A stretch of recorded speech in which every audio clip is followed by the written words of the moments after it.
Ito yung first time experience ko na mag long ride gamit itong BMW GS Trophy. Panoorin itong video na ito and I'll try my very best sabihin kung anong meron sa mga na-experience ko sa motor na ito.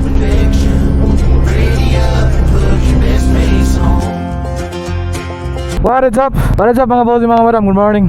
So time check is 3 AM. Wow, exactly 3 AM man. So gamit natin ngayon yung GS Trophy R1250. Sama ko si Gerky, backride ko. Ito, ginawan ko na ng paraan yung gloves ko para ma-on off ka lang ng madali yung Insta360 Ace Pro natin. So starting time namin, starting point namin is Dunkin, Gusa, Cagayan de Oro City. Tara Kurt! First time mag BM ng long ride man. Bless me Lord, let's go!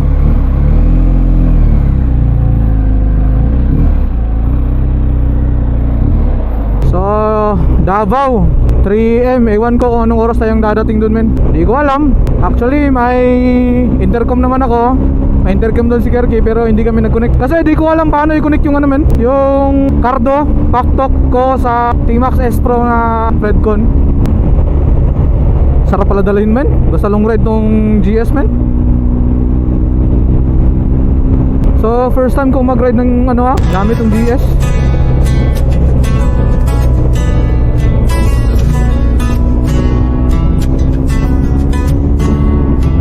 Ka tayo. Sarap din ng quick shifter man. Ang smooth. So yung gagawin natin, iahatin natin tong GS Trophy dun sa Davao kasi may buyer doon.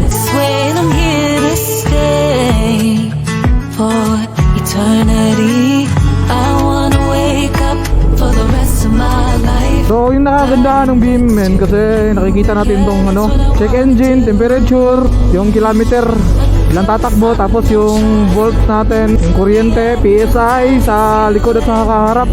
Sa harap men 34 pala, tapos 42 sa likod. Alam niyo ba mga boss, mga madam, sa dami ng big bike na testing ko, na drive ko, itong talaga yung mga BMW, parang pag dumadaan ka talaga sa may lubak, parang wala lang talaga sa kanya. Ibang klase talaga tong suspension ng BMW. Iba men, may karakteristik talaga silang unique. Each brand. Touring kasi to mabilis naman talaga to kasi 1250cc nga. Talagang mabilis to, di ba? Malaki yung makina men. Late night, city lights, you and me, talking out dreams we ain't told a song. I could stay right here for eternity. Stable man. Baby, you're the walang sayaw. no. Tell me what keeps sarap. You up the night. What's the one thing that makes you smile? I just wanna know. Para ako lang sa sofa. Iba yung BMW men. I'll see it through. I'd spend all my life just loving you.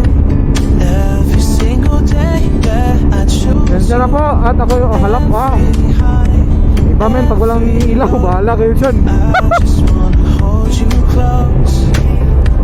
I'd spend all my life loving you. Bless us Lord! Lord, sana gabayan mo po kami ni Kerky at saka ako sa pagmamaneho ko. Safe kami makarating ng Davao. Walang mangyari sa amin na masama. At bantayan kami sa Guardian Angel namin. In His name, Amen.